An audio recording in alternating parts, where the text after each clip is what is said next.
안녕하십니까 여러분. 강명도TV 자유조선을 시작하겠습니다.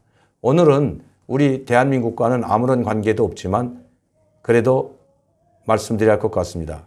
김종일 생일입니다. 물론 우리가 김종일 생일을 축하하거나 회고하자고 제가 말씀드리는 건 아니고 김종일 생일을 나는 주시해 왔습니다. 전번 제가 말씀드렸듯이 김정은이 건강이 상당히 악화되고 중병을 앓고 있다. 또 심장수술을 했고 이번에 김종일 생일 때 김정은이 금수산 기념궁전을 참배한다면 그때 그 상태를 보면 알 수가 있다. 이렇게 제가 말씀드린 적이 있습니다. 아니나 다를까 김정은은 나타났습니다. 그런데 저는 김정은이 알다가도 모르겠습니다. 얼마 전에 황순이라는 항일발산 1세 노 할머니가 돌아가셨을 때는 상당히 살이 빠지고 아마 그때는 수술을 했지 얼마 안 돼서 그런지 모르겠지만 살이 빠지고 수척해지고 배도 좀 들어간 걸로 나와 있는데 삼전국장에 나온 거 보니까 또 다시 도루묵이 상태입니다. 또 뚱뚱해졌고. 그런데 이번에 제가 다시 한번 주시해 봤습니다. 약 한 20일 만에 모습을 나타냈지만 와, 엄청나게 살이 뚱뚱해진 것 같습니다. 거기다 긴 40년대식, 30년대, 40년대 즐겨 입던 그런 슈바와 같은 코트를 입고 나타난 김정은을 보니까 그야말로 정말 살이 너무 찐 것 같습니다. 더 찐 것 같습니다. 이게 왜 이럴까요? 아마 의사들의 충언을 듣지 않고 제 마음대로 살아서 이러지 않을까. 특히 자기가 먹고 싶은 치즈나 포도주나 위스키나 그냥 퍼 마시고 또 그럴 수밖에 없죠. 술을 먹지 않으면 잠을 잘 수가 없고 술을 먹지 않으면 하루를 넘길 수가 없다고 하는 것이 바로 김정은의 일상이 됐다고 합니다. 왜냐하면 그만큼 업무에 대한 중압감, 빈털터리가 된 북한의 현 상황에 대한 그 스트레스, 이게 얼마나 심하겠습니까? 그것도 정치 경험과 리더십이 전혀 없는 상황에서 이 난관을 헤쳐나가려고 하니 얼마나 고통스럽겠습니까? 그러니 술과 포도주나 아니면 또 치즈가 없이는 아마 하루도 견디지 못한다는 것이 사실인 것 같습니다. 어쨌든 김정은이 이번에 모습을 드러냈습니다. 동영상이 아니라 바로 사진입니다.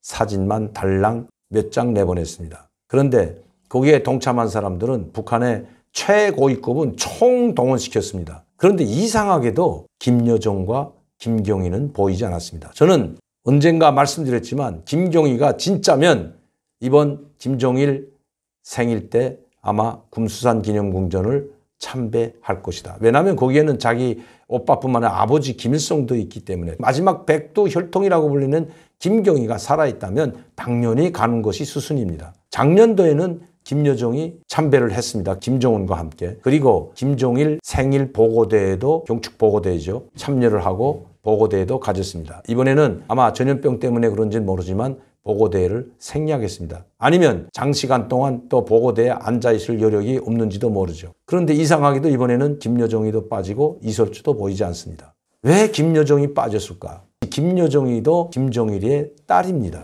그렇다면 이것은 결혼식장에 가는 것도 아니고 사망한 아버지 생신에 딸이 가는 것은 자명한 일입니다. 그런데 왜 뺐을까요? 아마 김여정이 가지 않은 것은 김여정이 가고 김경희가 나타나지 않는다면 정말 그야말로 북한에서는 별의별 소문이 다 날 겁니다. 그래서 김여정도 아마 뺀 것 같습니다. 왜냐하면 삼지연 관현악단의 배우들이 출연하는 공연을 관람하면서 묘지에 즉 시신이 앉혀져 있는 그곳에 가지 않는다면 이게 말이 됩니까 여러분? 여러분들은 이게 말이 된다고 생각합니까? 건강한 모습으로 나타났던 김경희가 진짜 김경희라면 아마 김여정과 김경희가 다 이번에 금수산 기념궁전에 참배해서 저는 그것을 지켜봤던 겁니다. 김경희가 진짜라면 어떻게 자기 오빠나 오빠의 생일날 이미 오빠는 사망하고 없지만 그 생일날 금수산 태양궁전에 가지 않겠습니까? 공연 관람할 수 있는 그런 공간이라면 얼마든지 갈 수가 있는 겁니다. 또 김여정이는 자기 아버지인데도 나타나지 않았다는 것은 김여정이만 보내게 되면 김경희는 가짜라는 것이 바로 들킬까 봐 김여정이도 빼고 김경희도 뺐다고 저는 봅니다. 또 거기에 또 현송월이가 나타나면 또 왜 나타났을까? 또 이런 이야기를 여자들은 싹 빼버렸습니다. 이번에 김정은은 아마 김경희 때문에 이설주도 김여정도 다 빼버린 것 같습니다. 그리고 남자들만 참여했습니다. 그렇다고 김평일이나 이복 형제가 함께 간 것도 아닙니다. 오직 김정은이 저 혼자만 갔습니다. 여러분들도 아시겠지만 최룡해, 박봉주, 김재룡, 이만건, 이일환, 최휘를 비롯한 당중앙위원회 부위원장들 참석했고 또 정치국 위원들이 참석했습니다. 여기에 김용철도 포함됐습니다. 그런데 정치국 위원이었던 이수용은 이날도 보이지 않았습니다. 이수용과 이용호는 완전히 숙청당한 것이 이번에 또다시 사실로 드러난 것 같습니다. 그런데 북한에서 들어온 정보에 의하면 이수용과 이용호는 숙청당에서 정치범 수용소에 끌려간 것이 아니라 김일성 공업당 학교 6개월 반에서 사상 검토, 자기 비판서를 쓰고 있다고 합니다. 언젠가는 다시 또 나타날지 모르겠습니다만은 지금 정보에 의하면 그렇습니다. 그들은 뭐 숙청된 거나 마찬가지예요. 죽지만 않았다 뿐이지 아마 얼마나 고통스러운 나날을 보내고 있을까 하는 것은 그것을 겪지 않은 사람은 모릅니다. 피말리는 고통 속에서 하루하루 살아갈 겁니다. 비판을 받으면서 또 자기 비판서를 쓰면서 그리고 6개월이 지나면 이 사람들이 운명이 결정됩니다. 바로 김용철도 혁명화 한 달, 두 달, 석 달까지도 몇 번에 걸쳐서 갔다 온 사람이 바로 김용철입니다. 이번에 김용철과 이선거는 확실하게 이수용과 이용호를 물리치고 그 자리를 다 꿰찬 것 같습니다. 이제 지금 북핵 문제를 둘러싸고 한미일 북핵 수석 대표들이 지금 모여서 앞으로의 공조 방안을 논의하고 있습니다. 또 미국에서는 미 국방장관 마크 에스퍼 국방장관이 잠재적인 위협 국가는 중국이 잠재적 위협 국가이고 북한은 불량 국가라는 말을 소슴없이 했습니다.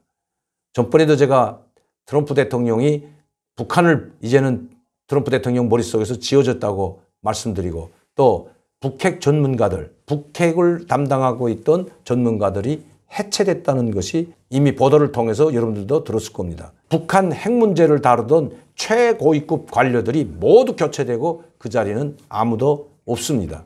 그리고 마크 에스퍼 미 국방장관은 북한을 불량 국가라고 했습니다. 우리는 아직도 기억하고 있습니다. 부시 전 대통령이 북한을 악의 축이라고 불렀죠. 그런 것과 다름이 아닙니다. 그리고 트럼프 대통령은 북한을 최대 압박하는 카드로 SLBM 대륙간 탄도미사일에 소형 전술 핵무기를 탑재해서 실험 발사에서 성공했습니다. 그것을 보여줬습니다. 이 전술 핵무기는 전략 핵무기는 한 개 도시를 날려버릴 수 있다면 이 전술 핵무기는 한 개 지역을 완전히 약 2평방킬로미터를 초토화시킬 수 있는 강력한 핵무기입니다. 90% 살상 능력을 가졌다고 하는 이 핵무기는 북한 주민들의 많은 피해를 줄이면서 김정은 최고 사령부를 한 번에 초토화시킬 수 있는 무기가 바로 SLBM에 장착한 트라이던트2라고 합니다.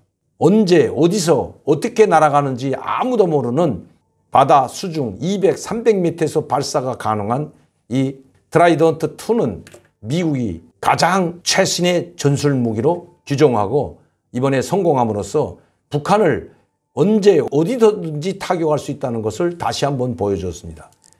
김정은이 살아남으려면 미국이 요구하는 대로 핵무기를 포기하고 국제사회에 나오는 길밖에 없다는 것을 미국이 다시 한번 보여준 것입니다.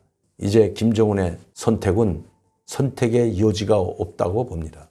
아니면 그들이 말한 것처럼 정면전으로 미국과 맞서 싸울 것인지 정면 돌파할 것인지는 이미 천명했지만 아직도 북한은 특히 김정은은 결심을 내리지 못하고 있다고 합니다. 모든 대륙간 탄도미사일, 미국도 위협할 수 있는 대륙간 탄도미사일 개발 시험 다 끝났습니다.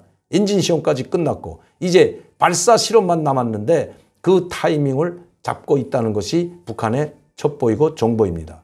또 하나 SLBM을 대륙간 탄도미사일로 개조해서 이미 만들었고 전번에도 한번 수중 발사했는데 이번에 신형 잠수함에서 발사할 준비를 다 마쳤다고 합니다.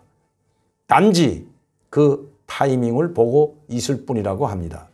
제가 항상 말씀드렸듯이 4월 15일 이전에는 절대 대응 도발을 하지 않습니다. 다시 말씀드리면 미국을 위협하는 대륙간 탄도미사일 또 대륙간 탄도미사일인 SLBM 또 핵실험과 같은 대형 도발은 절대 하지 않습니다. 그러나 미국 마크 에스퍼 국방장관이 이야기했던 것처럼 북한이 불량 국가라고 노골적으로 폄하하고 있는 상황에서 김정은은 가만 보고만 있지 않을 겁니다. 아무리 4.15 총선이 내일 닥쳐오더라도 북한은 아마 조만간 단거리 아니면 중거리 미사일이라도 몇 발 쏴야 김정은의 위신이 살아날 뿐만 아니라 미국에도 경고가 되고 우리는 우리의 길을 간다는 것을 전체 북한 인민들과 또 국제사회에 보여주려고 하려고 하기 때문입니다. 그걸 하지 않으면 김정은은 식물인간이 되고 맙니다. 모든 권력 누수가 생기고 통치에 이상이 생깁니다.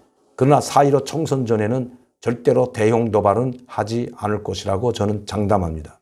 4월 15일 총선이 끝나면 민주당이 이기든 망하든 아니면 야당이 이기든 망하든 상관없이 대형 도발을 감행할 것입니다. 이제 시간이 얼마 남지 않았습니다. 지켜보면 어떤 일이 벌어질지 여러분들이 스스로 보게 될 것입니다. 이미 그런 조짐이 북한에서 보이기 시작했습니다.